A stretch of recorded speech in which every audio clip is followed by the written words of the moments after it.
তে আজকে দুটো ভিডিও আপনাদের মাঝে শেয়ার করব। এই রেসিপি দুটো অত্যন্ত জনপ্রিয় সবার কাছে। এই রেসিপির জন্য আমি চুলায় আজকে প্রেসার কুকার দিয়েছি, যেহেতু ঝটপট রান্নাগুলো করব তাই প্রেসার কুকারেই আজ রান্নাটা করব। চুলায় কুকারটা বসিয়ে দিয়ে দিলাম দুটো এলাচ ফাটিয়ে, দুটো তেজপাতা দিয়ে দিলাম, দারচিনি, আর এখানে 1 কাপ পরিমাণ সয়াবিন তেল দিয়েছি। যেহেতু আমি একই ভিডিওতে দুটো রেসিপি শেয়ার করব, এখানে আমি 1.5 কেজি পরিমাণ গরুর গোশত হাড় চর্বি সহ নিয়েছি। কেটে ধুয়ে পরিষ্কার করে একটা স্ট্রেনারে রেখে দিয়েছিলাম পানি ঝরানোর জন্য। এবার তেলটার মধ্যে মশলাটা একটু নাড়াচাড়া করে কষিয়ে নিয়ে এবার আমি গোশটাকে দিয়ে দিলাম। গোশটা কিন্তু আমি একটু বড় বড় সাইজের কেটেছি। এবার তেলের সাথে আমি গোশটাকে কিছু সময় খুব ভালো করে ভেজে নিলাম। আর এইভাবে গোশটাকে ভেজে নিলে গোশটা কিন্তু অনেক বেশি মজার হয়। গোশটা প্রায় 15 থেকে 20 মিনিট ভাজা হয়ে গেলে আমি 2 কাপ পরিমাণ পেঁয়াজ কুচি এখানে দিয়ে দিলাম। পেঁয়াজ কুচিটা দিয়ে এখানে আমি দিয়ে দিচ্ছি স্বাদ মতো লবণ। একে একে সমস্ত মশলাগুলো কিন্তু আমি এখানে অ্যাড করব। লাল মরিচের গুঁড়া দিয়ে দিলাম 2 টেবিল চামচ পরিমাণ, 1 টেবিল চামচ পরিমাণ হলুদের গুঁড়া, জিরা বাটা দিয়ে দিলাম 2 টেবিল চামচ পরিমাণ, স্বাদ মতো লবণ, আদা রসুনের পেস্ট দিয়ে দিলাম একসাথে 4 টেবিল চামচ পরিমাণ। এবার দিয়ে খুব ভালো করে নাড়াচাড়া করে গোশের সাথে আমি সমস্ত মশলা একটু ভালো করে কষিয়ে নিচ্ছি। আর যখন খেতে মন চাইবে এভাবে কিন্তু ঝটপট রান্না করে খেতে পারেন। আমি কিন্তু আজকে যেহেতু খেতে মন চেয়েছে তাই আমি কুকারে ঝটপট রান্নাটা সেরে ফেলেছি। এবার খুব ভালো করে কষিয়ে নিয়ে আমি প্রেসার কুকারের মুখটা লাগিয়ে আমি 2টো সিটি দিয়ে নিয়েছি। 2টো সিটি দিয়ে নিয়ে গোশটা সিদ্ধ হয়ে আসলে এখান থেকে অর্ধেকটা গোশ আমি একটা কড়াই চুলায় বসিয়ে দিয়ে এখানে দিয়ে দিলাম। এই গোশটা আমি আলাদা ভুনা করব দেশি রসুন দিয়ে, যেহেতু গোশ ভুনাটা আমার বাসায় অনেক বেশি সবাই পছন্দ করে, তাই অর্ধেকটা গোশ আমি একটা পাত্রে দিয়ে চুলাটা জ্বালিয়ে দিলাম। দিয়ে এখানে আমি দিয়ে দিচ্ছি 5টা দেশি রসুন, আমি ছিলে পরিষ্কার করে ধুয়ে নিয়েছি। 5টা কাঁচামরিচ দিয়ে দিলাম। দিয়ে আমি খুব ভালো করে মিডিয়াম টু লো আঁচে রেখে আমি গোশটাকে খুব ভালো করে কষিয়ে নিয়েছি। এই পর্যায়ে গোশটাকে খুব ভালো করে কষাতে হবে। গরুর গোশটা যত বেশি কষানো হবে গোশটা কিন্তু ততটাই সুস্বাদু হয়। এবার খুব ভালো করে কষিয়ে নিয়ে আপনারা আপনাদের পছন্দ অনুযায়ী ঝোল রাখতে পারেন।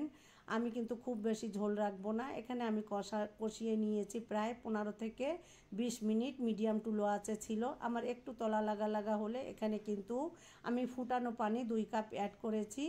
করে আমি ঢাকনা দিয়ে আমি গরুর গোশতটা কিন্তু রান্না শেষ করেছি। আমি রান্না শেষে কিন্তু এখানে গরম মশলার গুঁড়ো অ্যাড করেছিলাম 1 টেবিল চামচ পরিমাণ। এবার আমি এভাবেই কিন্তু গরুর গোশতটা রান্না শেষ করেছি। এটা দেখতে যেমন লোভনীয়, এটা খেতেও কিন্তু অসম্ভব মজার। সাদা ভাত, পোলাও, রুটি যার সাথেই পরিবেশন করেন না কেন এর স্বাদ কিন্তু অতুলনীয়। দেখতেই পাচ্ছেন আমার গোশটা কিন্তু অনেক বেশি লোভনীয় হয়েছে, আর খেতেও কিন্তু অসম্ভব সুস্বাদু ছিল। এবার আমি এই গোশটা আপনাদের একটু পরিবেশন করে দেখিয়ে দিচ্ছি। গোশটা কিন্তু অনেক বেশি মজার ছিল। এবার আমি খিচুড়িটা রান্না করব। বাকি যে অর্ধেক গোশ ছিল কুকারে, এই গোশটার ভিতরে আমি আগে থেকে 1.5 কাপ পরিমাণ চাল নিয়েছি মসুরির ডাল আর খেসারির ডাল। আমি এখানে ডাল চাল প্রায় 1 ঘন্টা মতো ভিজিয়ে রেখেছিলাম। আর এর সাথে দিয়ে দিয়েছি আমি 3টা আলু, এভাবে টুকরো করে দিয়ে দিয়েছি। আলুটা আমার বাসার সবাই অনেক বেশি পছন্দ করে তাই আলুটাও দিয়েছি। এবার এই অর্ধেকটা গোশের ভিতরে আমি যে ডালটা ধুয়ে পরিষ্কার করে পানি ঝরাতে রেখে দিয়েছিলাম, আর ভাতের রেগুলার যে চালটা, আজকে কিন্তু সেই চালটা দিয়েই আমি খিচুড়িটা রান্না করব। আর এই চাল দিয়ে কিন্তু খিচুড়িটা অনেক বেশি মজার হয়। যেহেতু আজ একটু মাখা মাখা খিচুড়িটা রান্না করব তাই আমি এই চালটা আজকে ব্যবহার করেছি। এবার পুরো চালটাই কিন্তু চাল ডাল সহ আমি গোশের তেল মশলা ভিতরে দিয়ে দিলাম। দিয়ে আমি কিছু সময় খুব ভালো করে চালের সাথে মশলা গোশ কষিয়ে নিয়েছি। আর এইভাবে কিন্তু কষিয়ে নিয়ে কুকারে কিন্তু খুবই ঝটপট রান্না সেরে ফেলা যায়। এখানে আমি চালটাকে কষিয়ে নিয়ে এখানে আমি ফুটানো গরম পানি অ্যাড করেছি। আমার চাল ডাল সহ প্রায় 2.5 কাপ ছিল। এখানে আমি পানি ব্যবহার করেছি ফুটানো পানি 5 কাপ। এরপরে কম বেশি হলে আমি পরে দিব, কিন্তু আমি 5 কাপ ফুটানো পানি দিয়ে আমি কুকারের মুখটা লাগিয়ে একটা সিটি দিয়ে নিয়েছি। একটা সিটি দিলে আমি চুলা অফ করে কিন্তু চুলায় বসিয়ে রেখেছিলাম। চুলায় বসিয়ে রেখে আমি 20 মিনিট পরে ঢাকনা তুলে আপনাদের কুকারের মুখটা খুলে আমি আপনাদের এবার একটু দেখিয়ে দিচ্ছি।